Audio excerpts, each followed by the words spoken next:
Assalamualaikum warahmatullahi wabarakatuh. Pamirsa subscriber YouTube Mang Cecep Gorobacep anu satiasa tuhu manco di mana wae ayana.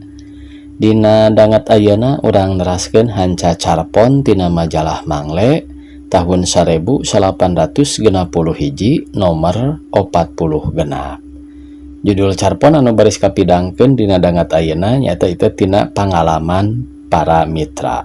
Sumangga supados tinyang kolong ting kana waktos wilujeng ngadangukeun.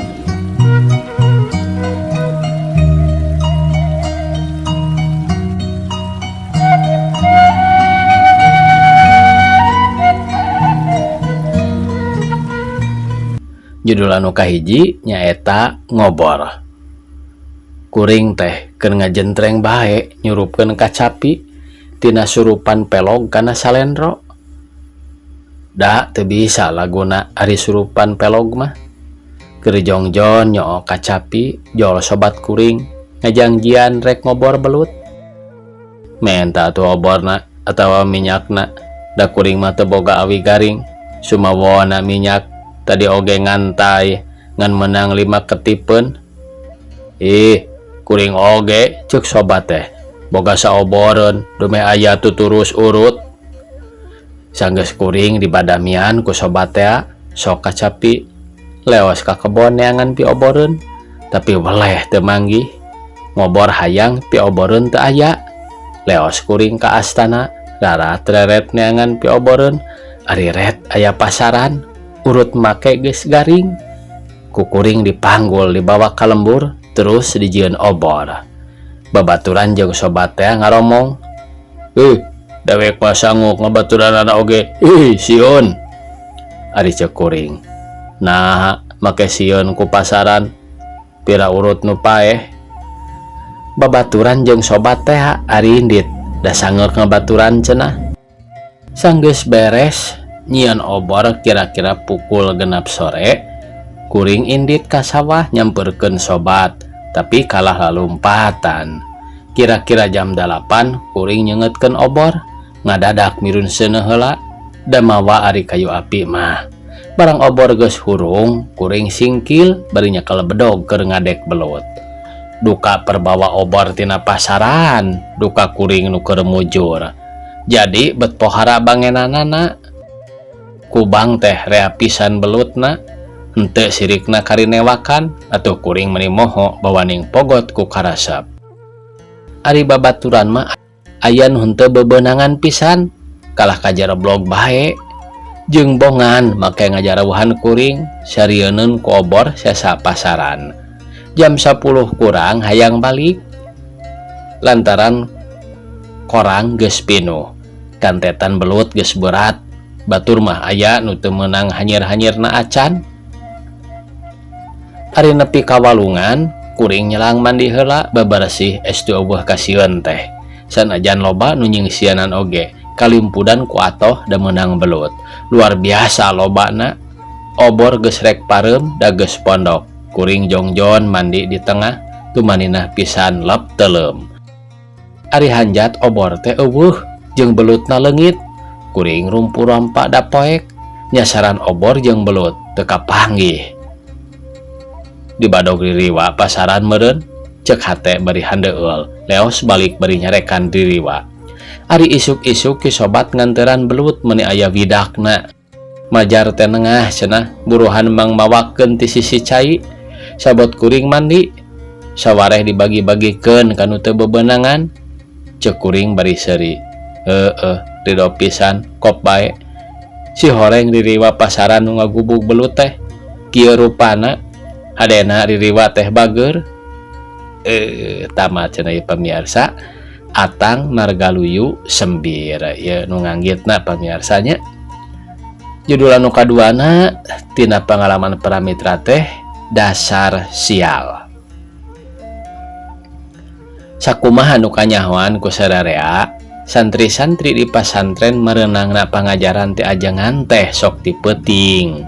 Ari teu beurang mah maranehanana teh kudu digawe sagawe-gawe asal anu ngadatangkeun hasil, boh arek melak sayuran, boh nyieun karajinan, atawa ngalah suluh, miara lauk dikulah, atawa melak tangkal bubuahan. Pokona digawe anu engkena bakal ngadatangkeun hasil pikeun ngaganjel beuteng. Ari waktuna ngalah hasil pagawean teh ditangtukeun ku ajengan pribadi. Teu aya saurang oge santri-santri anu dimenangkeun ngalah hasilan teu kalawan aya idin ajengan. Teu meunang santri-santri teh mawa karep sorangan, boh rek ngalah bubuahan, boh rek nguseup lauk dikulah, boh rek nguseup lauk dikulah. Jadi lamun ajengan marentah kasararea supaya hasil pagaweanana teh diala, kakara harita santri-santri teh babarangan mupu bubuahan, ngarabut suuk, atawa ngabedahkeun kulah. Diayakeun aturan kieu teh pikeun ngajaga supaya ulah aya pembagian hasil anu teu adil. Tapi dasar geus ngajadi kebiasaan di mana aya undang-undang didinya aya kajahatan, teu pilih bulu, teu pilih tempat. Najan di tempat anu beunang disebut tempat suci oge purah ngarempak mah aya bae. Nya di pasantren eta oge kitu. Di antara santri-santri teh aya nu remen ngarempak larangan ajengan teh, tapi bari susurumputan bae. Kawasna mah geus teu nolih kana papatah, yen laku jahat mah masing sumput salindung oge awal akhir kudu bae kanyahoan, sarta moal luput siksaanana sabab geus kudratna. Lamun nyieun kahadean geus tangtu meunang ganjaran, nya kitu deui anu nyieun kagorengan geus tangtu meunang hukuman. Saniskara anu dilampahkeun tangtu aya babalesna, datangna mah ti mana bae, boh ti batur, boh ti dirina pribadi. Poe eta teh poe Rebo mun teu salah mah. Bada asar dua santri kalawan susulumputan geus kumawani ngarempak larangan ajengan, nyaeta nguseup lauk di balong. Duka kunaon sababna mah? Pikeun ngajaga kasalametan maranehanana ngajalankeun siasat. Anu saurang tonggoy nguseup bari nagog, ari nu saurang deui nangtung tukangeunana. Nampanan lauk anu beunang diuseup bari ngawaskeun, bisa aya nu nganyahoankeun. Santri nu ngeusseup teh ngasongkeun lauk ka baturna ngaliwatan tak-takna. Nya atuh baturna anu nangtung teh nampanan lauk teh bari nepak tak-tak nu nguseup. Meunang sabaraha jongjongan nguseup gelap teh bisa lancar. Nguseupan kacida bangenanana. Hal ieu geus teu kudu heran, sabab santri-santri anu sejen ngahaja melak lauk dikulah eta. Atuh kacida ngeunahna nguseup ti dinya teh. Santri anu nguseup jongjon mikeunaan lauk ka baturna ditukangeun. Santri anu nampanan gumbira narima lauk bari nepak kana tak-tak nu aya keperluan. Duka memangna geus aya wirasat, ajengan harita lungsur ti bumina, angkat lalaunan ka sisi kulah. Atuh puguh bae santri anu nangtung teh kacida ruwaseunana jeung sieuneunnana denjo ajengan teh. Sajeroning kaayaan kritis gitu, santri nu nangtung teh gancang nepak tak-tak baturna, maksudna mah ngabejaan yen aya bahaya. Tapi santri nu ditepak teh jongjon bae da teu ngartieun. Ke heula dagoan sakodong sing sabar atuh. Ayeuna marada hese puguh nyanggutna teh, omongna bari tetep cici ngeunah-ngeunah bae. Baturna anu nangtung teh najan bari sieun sakali deui nepak tak-tak nu nguseup. Najan kitu nu ditepak tonggoy bae kalah ngomong. Nya kunaon maneh teh? Mun abah teu sabar teuing, cing sing sabar atuh sakodong deui oge nyanggut. Ajengan geus beuki deukeut bae, kaayaan beuki kacida kritisna. Ari nu ditukang rek ngomong ngabejaan baturna bawaning sagala bingung ngan kolesed bae indit lalaunan, tuluina mah lumpat ninggalkeun baturna teh kalawan teu kanyahoan kuno ditinggalkeunana. Ajengan harita geus terang yen aya jalma anu nagog jeung anu nangtung sisi kulah. Anjeunna ningali anu nangtung teh ngebecir lumpat ninggalkeun nu nagog bae. Anu katenjona kacida husuna ngeunah-ngeunah nungguan lauk nyanggut. Ajengan geuwat nyamperkeun tapi rerencepan. Dina manahna mah ajengan teh kacida benduna tapi henteu geruh. sabab aya niat bade masihan pangajaran ka ieu santri. Anjeunna ngadeg ditukangeun ki santri persis nurutkeun kalakuan santri anu geus rumpat. Kabeneran deui harita teh useup nyanggut ki santri mikeun lawukna ka tukang nya ditampanan ku ajengan bari teu seueur saur. Teras lawuk teh dialungkeun kana ember anu geus meh pinuh.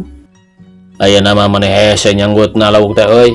Meureun disapa ku ajengannya supaya laukna sieun ka urang nya euy. Omong ki santri bari ngalungkeun useupna ka tengah. Bari teu ngira yen tukangeunana teh ayeuna mah lain baturna, lantaran teu meunang jawaban ki santri neruskeun omonganna. Maneh nyaho henteu?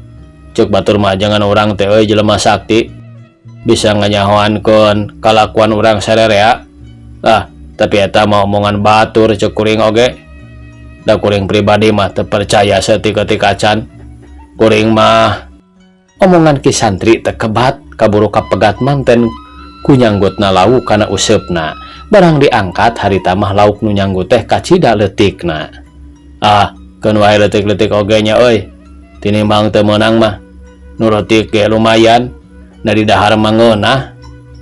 Omong ki santri bari terus ngalungkeun useupna ka tengah kula. Bareng jeung ragragna useup ki santri, lauk anu leutik teh oge ragrag deui ka kula. Dihaja dialungkeun deui ku ajengan. Ngajo hal ieu teh geus tangtu nu nguseup bijil ambakna, manehna ngomong nyarekan bari teu obah-obah nagongna. Balagog maneh mah euy. Batur saya nguseupan, maneh mah ngeunah-ngeunah ngalupaskeun deui. Maneh mah beunang disebut kurang ajar. Coba we rasakeun ku si laing. Kuring capek-capenan kakasal nungguan nyanggutna lauk. Ieu mah hayo kalakah dilepaskeun deui. Lamun maneh hayang ngajaran mah ngomong we ku dewek ge, memburung libikeun. Hayo tah gantian. Tuluy ki santri nangtung lalaunan, sukuna kacida cangkeuleunana. Sanggeus ajeg tuluy nguliat babatak leungeun jeung cangkeng, terus manehna malik. Tapi kacida reuwaseunana. Reuwas alah batan ngadenge gelap digigir. Reuwas alah batan ngadenge gelap digigireun ceuli beungeutna ngadak-ngadak sepa. Tapi kacida reuwaseunana. Reuwas alah batan ngadenge gelap digigireun ceuli beungeutna ngadak-ngadak sepa. Tina beureum jadi bodas sepa lir mayit. Panon molotot tapi teu awas. Awakna ngageter, ngadegdeg, tuluy beungeutna sisiakan. Ajengan ningalikeun kaayaan ki santri bari imut. Ajengan sasauran, lamun hayang lauk mah ngomong we atuh. Ajengan teu kebat sasauran, kalawan teu disangka-sangka santri teh ujug-ujug nyurungkeun ajengan. Atuh geubis ajengan teh nangkarak dina taneuh jeblog. Ki santri gancang lumpat sakalumpat lampet, ninggalkeun ajengan anu nuju guyang dina leutah. Ki santri lumpat kaluar ti pasantren, lumpat saparan-paran, niatna geus tetep moal balik deui, isin jeung sieun ku ajengan. Era ku batur-baturna, dina jero hatena ngambek nyarekan baturna nu tadi diajak nguseup. Ngocomang sorangan, dumeh baturna teh disangka hianat ka manehna. Buktina benteu ngabejaan yen aya ajengan nyampeurkeun kalahayoh nepakan tak-tak mementa lawuk. Sajroning kitu ki santri terus bae lempang saparan-paran bawaning asa pohara erana. Dasar keur sial mabur gara-gara lauk hiji. Bongan sok karooh kana banda deungeun. Tamat cenah ieu pamirsa, ieu yasana MAR AF Sukabumi. Sakitu anu tiasa kapihatur. Wassalamualaikum warahmatullahi wabarakatuh.